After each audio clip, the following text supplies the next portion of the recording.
Hola, ¿qué tal? Hoy vamos a ver cómo hacer una transferencia internacional BBVA a México desde la aplicación.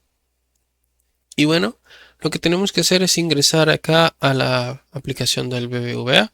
Y una vez estemos en la aplicación del BBVA, vamos a ir directamente acá donde dice más.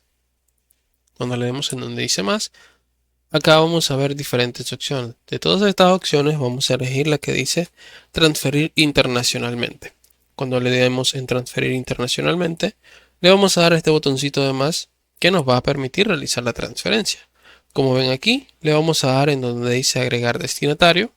Y cuando le demos en agregar destinatario, pues aquí vamos a poder colocar el importe que vamos a enviar, aquí el país y aquí se va a ver reflejado el importe que vamos a enviar acá en la moneda pues del país de origen. Entonces acá pues simplemente le damos en continuar una vez todos estos parámetros estén establecidos.